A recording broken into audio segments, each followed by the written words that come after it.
चुनाव आयोग में मुख्य चुनाव आयुक्त और चुनाव आयुक्त की नियुक्ति कैसे हो, इस पर सुप्रीम कोर्ट ने बड़ा फैसला दिया है। चुनाव आयोग में शीर्ष नियुक्तियों पर सुप्रीम कोर्ट ने ऐतिहासिक फैसला सुनाया। अदालत ने कहा है कि मुख्य चुनाव आयुक्त और चुनाव आयुक्तों की नियुक्ति अब एक कमेटी करेगी, जिसमें पीएम, चीफ जस्टिस और लोकसभा में विपक्ष के नेता शामिल होंगे।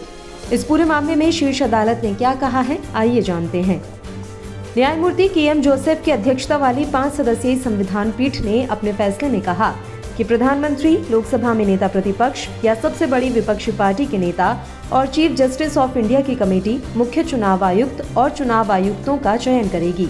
हालांकि नियुक्ति का अधिकार राष्ट्रपति के पास ही रहेगा। पीठ में न्यायमूर्ति के.एम. जोसेफ के अलावा न्यायमूर्ति अजय रस्तोगी, न्यायमूर्ति अनिरुद्ध बोस, न्यायमूर्ति ऋषिकेश रॉय और न्यायमूर्ति सी.टी. रवि कुमार शामिल हैं। बेंच ने इस मामले में पिछले साल 24 नवंबर को अपना फैसला सुरक्षित रख लिया था। खंडपीठ ने अपने फैसले में कहा है, यह नियम तब तक जारी रहेगा जब तक संसद इन नियुक्तियों के लिए कानून नहीं बनाती।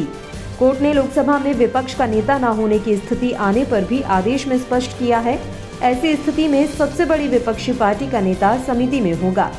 सुप्रीम कोर्ट ने ये फैसला उन याचिकाओं पर सुनाया है जिसमें चुनाव आयोग में नियुक्तियों के लिए कॉलेजियम जैसे सिस्टम बनाने की मांग की गई थी। क्या है पूरा मामला? सुप्रीम कोर्ट में एक याचिका दायर हुई थी। इसमें मांग की गई थी कि चुनाव आयोग में मुख्य चुनाव आयुक्त और चुनाव आयुक्त की नियुक्ति के लिए कॉलेजियम जैसा सिस्टम होना चाहिए। याचिकाकर्ता अनूप बरावल ने याचिका दायर कर चुनाव आयुक्त और मुख्य चुनाव आयुक्त की नियुक्ति में भी कॉलेजियम जैसे सिस्टम की मांग की थी। 23 अक्टूबर 2018 को इस मामले को 5 जजों की संवैधानिक बेंच के पास भेज दिया गया था। क्यों उठा नियुक्तियों पर सवाल? पूर्व नौकरशाह अरुण गोयल को निर्वाचन आयुक्त नियुक्त करने में केंद्र सरकार द्वारा दिखाई गई जल्दबाजी के बाद से नियुक्ति पर सवाल उठे थे। तब शीर्ष अदालत ने सवाल उठाते हुए कहा था कि उनकी फाइल 24 घंटे में विभागों से बिजली की गति से पास हो गई। हालांकि केंद्र सरकार ने शीर्ष अदालत की टिप्पणियों का जोरदार विरोध किया था। Attorney general R. वेंकटरमन ने तर्क दिया था कि उनकी नियुक्ति से संबंधित पूरे मामले को संपूर्णता से देखने की जरूरत है। अब तक कैसे होती थी नियुक्ति?